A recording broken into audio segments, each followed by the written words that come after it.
Na aula passada eu apresentei a teoria tradicional de que as emoções seriam algo inato, enraizados no nosso DNA, no nosso cérebro. Nessa aula eu vou mostrar para você alguns problemas que existem nessa teoria. Olha a responsabilidade, hein? Vamos mostrar furos, problemas que existem na teoria do Paul Ekman. É inegável que existem semelhanças às nossas expressões faciais. É inegável o olhar da surpresa, do medo. É inegável que alguém com medo no Japão seja bem parecido com alguém com medo no Brasil.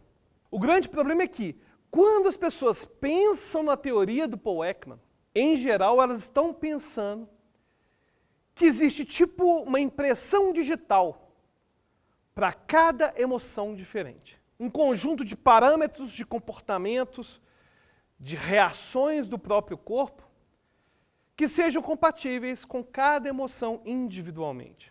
Por exemplo, se eu estou com medo, eu tenho que ter uma reação de luta e fuga, tenho que ter adrenalina, tenho que ter cortisol, tenho que ter sudorese, tenho que ter aumento do batimento cardíaco, tenho que fazer uma expressão de medo.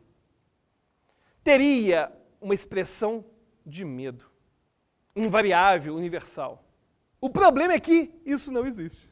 Por mais que existam semelhanças nas formas como as pessoas expressam suas emoções, não temos nenhuma evidência de que exista algo que é exclusivo de cada emoção. Existe uma variabilidade muito grande, não só nas questões hormonais, não só nas questões que envolvem o corpo, mas até mesmo a expressão facial. A forma como as pessoas mostram surpresa é diferente. Existe sim algo de comum, mas existe uma grande variabilidade, até mesmo os componentes químicos por trás da emoção. Nada foi identificado.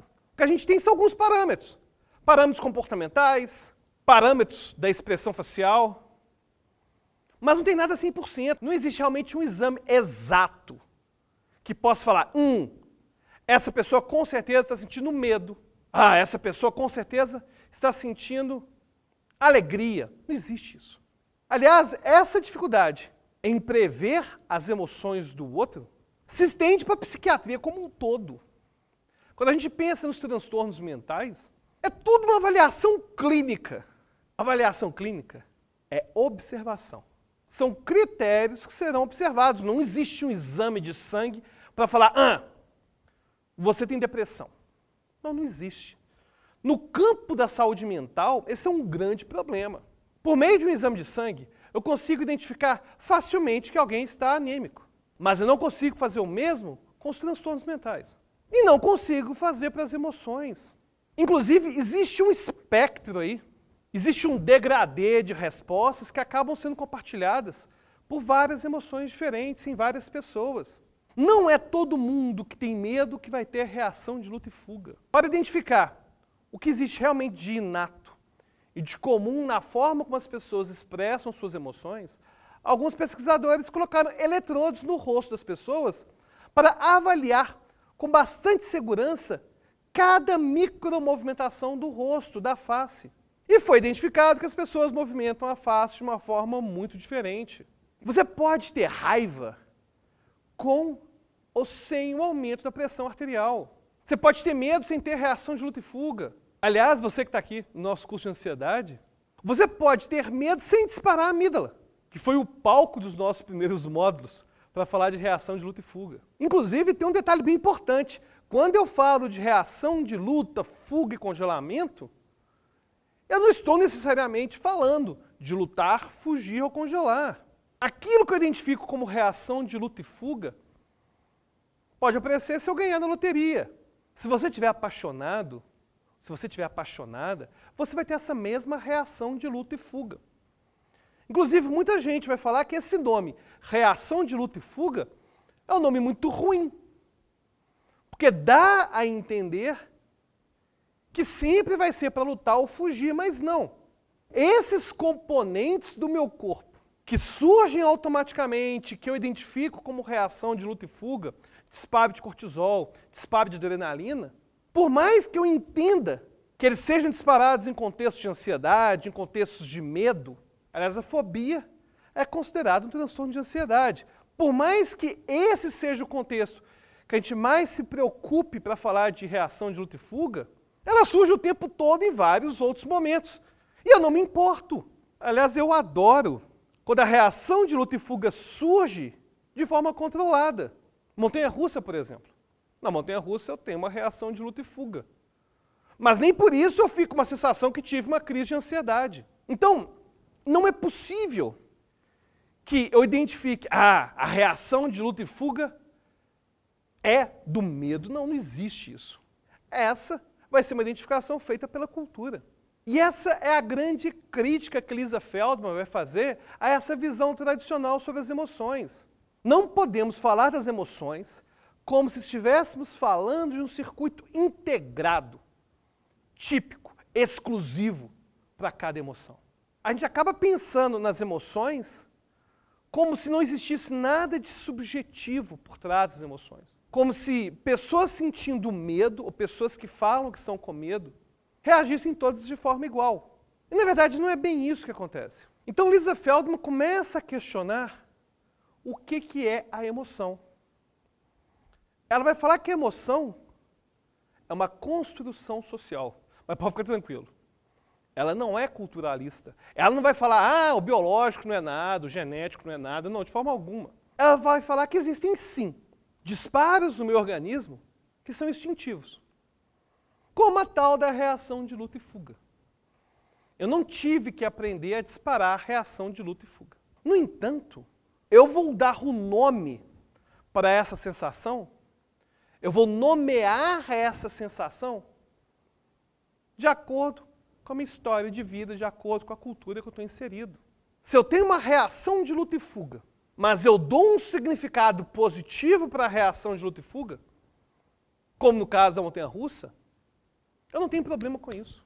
Eu simplesmente vivo aquela experiência imediata, sem criar um diálogo interno, ou seja, sem disparar o córtex, que poderia alimentar ainda mais a reação de luta e fuga. E é por isso que a teoria que a Lisa Feldman vai apresentar vai ser chamada de teoria da emoção construída. A emoção como uma construção social. Então, detalhe importante, isso não tira a semelhança entre as emoções entre cada cultura. Por exemplo, grande parte das culturas falam não com a cabeça assim, ó. No entanto, eu não posso falar que mexer com a cabeça assim é algo genético. Que é algo que está programado no meu cérebro, não. É algo aprendido culturalmente. Como um aperto de mão. Um aperto de mão, ele é muito parecido em vários países do mundo. Mas daí eu falar que o aperto de mão é algo inato, instintivo, existe uma grande distância. Aliás, tem culturas que falam não levantando o queixo assim, ó. Tem região da Itália que fala não assim, ó. Não fala não assim. Mas é muito mais comum eu observar pessoas falando não mexendo a cabeça. E pode provavelmente ter elementos biológicos por trás desse comportamento. Mas ter elementos biológicos por trás de um comportamento apenas favorece a aprendizagem desse comportamento. Não indica que esse comportamento é hereditário. Ou seja, realmente vem na genética, na biologia. Quando eu e minha esposa fomos assaltados, eu tive medo. Ela teve medo. Mas isso não significa que eu disparei o circuito de medo no meu corpo. Isso não significa que minha esposa disparou o circuito de medo, a biologia do medo no corpo dela. Não. O que aconteceu foi o seguinte, eu disparei uma reação de luta e fuga. Mas aí meu córtex pensou o seguinte, olha, Alberto, você está disparando uma reação de luta e fuga e não está na montanha-russa. É um assalto. E de acordo com o seu conhecimento, com o seu histórico de vida, agora é uma situação de medo. Aí o meu córtex começou a identificar a reação no meu corpo como medo. Mas isso não significa que o medo está gravado no meu organismo. Na verdade, o que acontece é o seguinte, o meu cérebro cria uma previsão do que vai acontecer de acordo com a experiência passada, de acordo com o meu conhecimento. Aliás, no meu curso de Como Tratar Vícios, a gente fala bastante disso, dos chamados erros de previsão. que a recaída do vício acontece justamente quando o nosso cérebro erra aquilo que ele vai prever. Ele prevê algo errado. Por exemplo, ele está fazendo dieta, está seguindo a dieta direitinho, alguém chega e dá para ele um chocolate. Ó, toma esse chocolate aqui agora. O cérebro não previa isso, aí dispara a fissura. Então, todas essas nossas reações são baseadas em previsões, é isso que o nosso cérebro faz.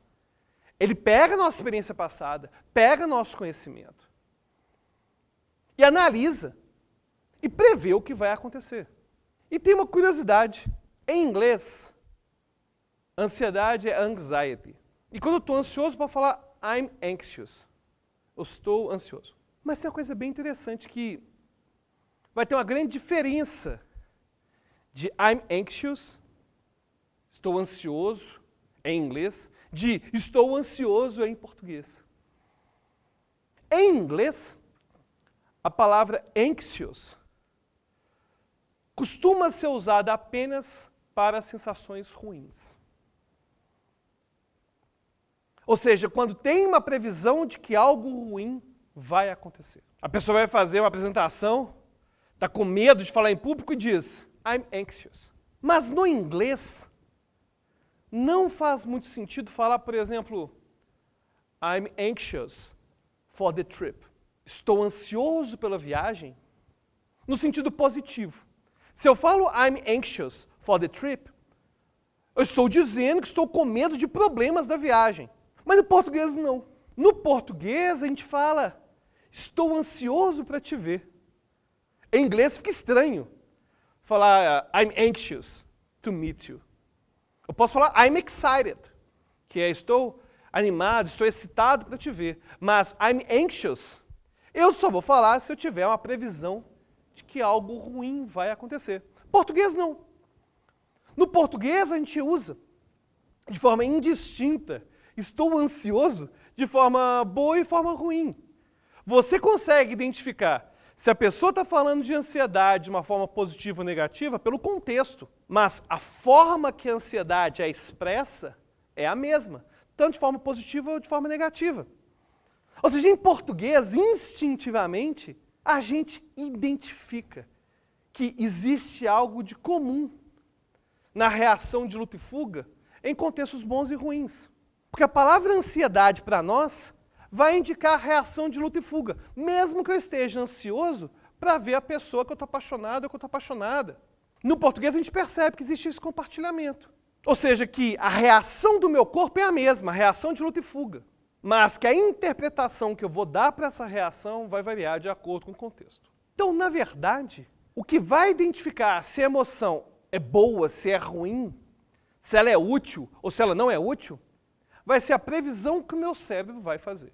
Então, terapia, reframing, vai ter muito a ver com isso. Mudar a previsão que o meu cérebro faz. Mas como que funcionam essas previsões? Aí fica a próxima aula, né? E aí, tá gostando de aprender sobre a teoria da emoção construída? Então vai agora no nosso grupo fechado, secreto. Fala o que tá achando das aulas e até a próxima.